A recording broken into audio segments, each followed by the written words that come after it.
কেন অভিনয় ছেড়ে দিয়েছিলেন সুচিত্রা সেন?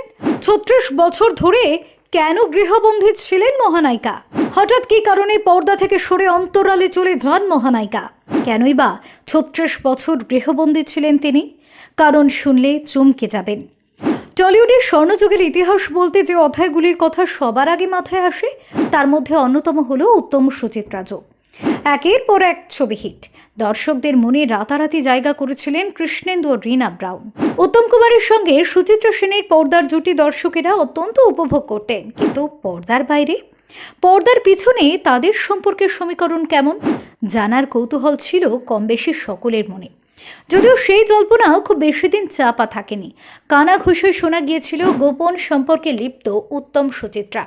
যদিও সেই গসিপের শিলমোহর কোনো দিনই দেননি দুই সেলেবের কেউই।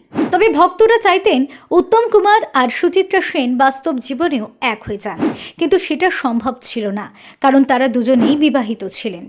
যদিও উত্তম কুমার সুচিত্রাকে বিয়ের প্রস্তাব দিলে সুচিত্রার সঙ্গে সঙ্গে তা প্রত্যাখ্যান করেন। আজও মহানায়ক এবং মহানায়িকা ভক্তদের মনে বেঁচে রয়েছেন। অকালে প্রয়াত হন উত্তম কুমার। উত্তম কুমারের মৃত্যু আঘাত হেনেছিল সুচিত্রার বুকে। এর ঠিক কয়েক বছরের মধ্যেই সুচিত্রাও নিজেকে গুটিয়ে নেন। তিনিও টলিউড ছেড়েছিলেন অকালে। সুচিত্রা সেন কেন অসময়ে অভিনয় ছেড়েছিলেন সেই প্রশ্ন আজও ভাবায় ভক্তদের। উত্তম কুমারের মৃত্যুর ধাক্কা সামলাতে না সামলাতেই সুচিত্রা সেনের অভিনয় ছেড়ে দেওয়ার খবরে মুষড়ে পড়েছিলেন বাঙালি দর্শকরা।